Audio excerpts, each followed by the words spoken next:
Bitcoin was built to break free from banks. So why are the biggest banks now the ones holding it? For years, Bitcoin stood for one simple idea: no middlemen, no permission, no control.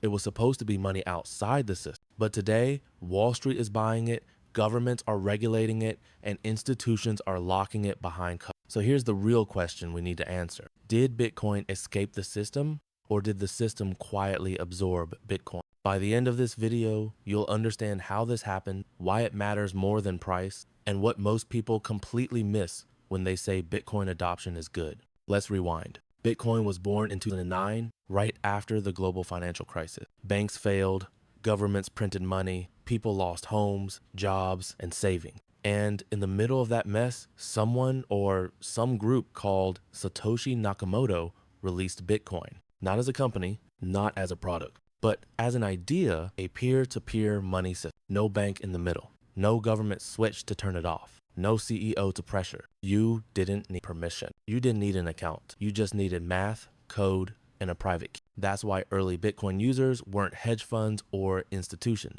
They were programmers, cypherpunks, libertarians, people who didn't trust the system or had already been burned by it. Bitcoin wasn't about number go up. It was about control, or more precisely, taking control away from centralized power. Fast forward to today, and the picture looks very different. Now we have Bitcoin ETFs approved and traded on stock exchange, asset managers holding billions worth of BT, banks offering Bitcoin exposure, governments taxing, tracking, and regulating it. Bitcoin didn't disappear, but the environment around it changed completely. And here's where things get uncomfortable, because the system Bitcoin was designed to avoid didn't fight it. It adapted. Here's the problem no one likes to talk about. Bitcoin doesn't care who owns it. The network treats everyone the same.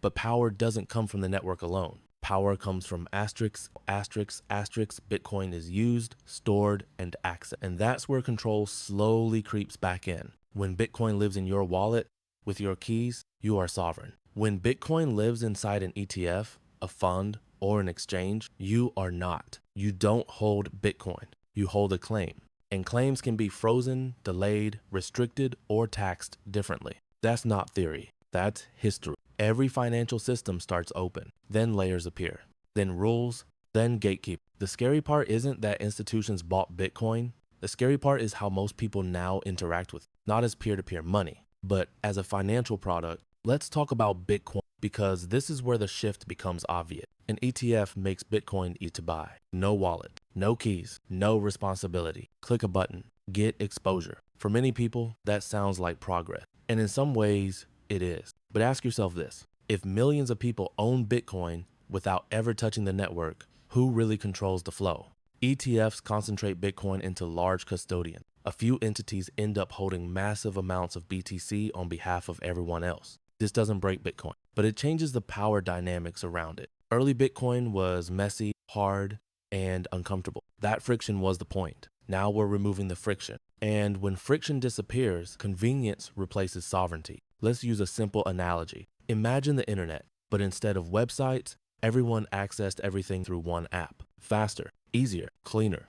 But now that app decides what you see, what loads slower, and what gets blocked. The internet still exists, but your experience of it is filtered. That's what's happening to Bitcoin. The protocol is still decentralized, but access is becoming centralized. Clave. Here's the moment where everything clicks. Bitcoin didn't fail to escape the system. The system learned how to live with Bitcoin. Instead of banning it outright, it did something smarter.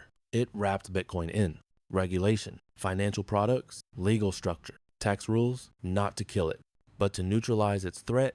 When Bitcoin becomes just another asset on a balance sheet, it stops being dangerous. It stops challenging power. It stops forcing. It becomes gold with an app. And this is where the debate gets. One side says, this is adoption. This is success. Bitcoin won. The other side says, this is capture. Bitcoin lost its soul. Both are partly right, and both miss something important. Bitcoin doesn't care. Bitcoin doesn't have feelings. It doesn't have an ideology switch. People do. The real question isn't what Bitcoin is becoming. The real question is what people are choosing to do with it. Are they using it as a tool for freedom, or as a number on a screen managed by someone else? So let's zoom out. Bitcoin started as a reaction to a broken. Today, it exists inside that same system, just in a new form. That doesn't mean it doesn't mean it failed. And it definitely doesn't mean, it means Bitcoin grew up.